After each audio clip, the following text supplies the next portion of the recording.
Good evening, I'm Rick Tillery. I'm Trish Close. Thanks for joining us tonight. 45 witnesses, including 2 U.S. Marshals, all testified in front of a grand jury today. The decision, the Marshals were justified. This case is over the shooting of 20-year-old James Georgeson. He died in the West Medford Albertsons parking lot on January 5th. Investigators say he was using his Dodge Durango as a weapon, aiming for the agents. News 10's Whitney Clark was at a press conference that wrapped up a few minutes ago. She joins us live now with more in our top story at 11. Whitney. Trish, Rick, everyone, I'm outside the Medford Police Station right now, where a press conference with David Hoppy with the District Attorney's Office just wrapped up. The DA's office saying that a grand jury decided that the U.S. Marshals that shot and killed James Georgeson were justified, and there was not enough evidence to file any criminal charges against them. Now, the grand jury heard from 45 witnesses today. Testimony began at 9 a.m. and it took the grand jury about 30 minutes to make their decision. Now, some of the witnesses today included Georgeson's mother and father and other family members. Hoppy saying that this isn't typical for grand jury sessions, but they were able to testify at their own request. Now, like I said before, they heard from 45 witnesses, including 2 of the Marshals involved in the shooting.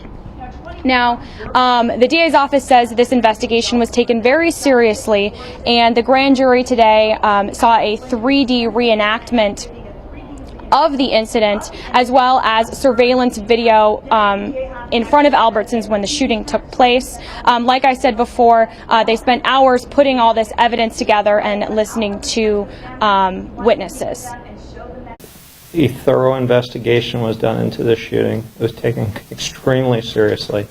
That an Oregon State Police specialist spent time going through total station and all the statements to produce a 3D reenactment for the grand jury to view regarding the positions of all the officers involved in this particular shooting.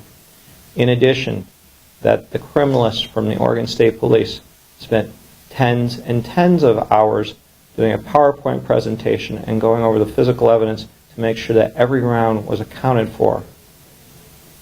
20 rounds were expended and 20 entries are accounted for in the vehicle. There was no random spraying of bullets, and the bullets that went and hit either the store or other cars were bullets that had been shot at the driver of the vehicle.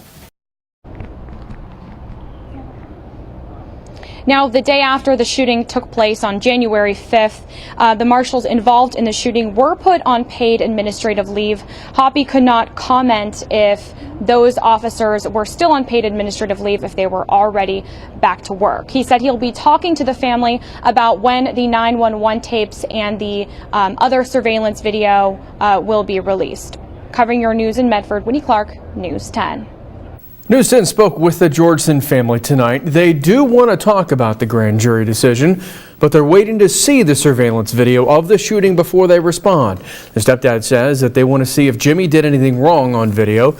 News 10 will speak to them after they watch the video and bring you their reaction. We want to know what you think about this case. Friend News 10 on Facebook and leave us a comment.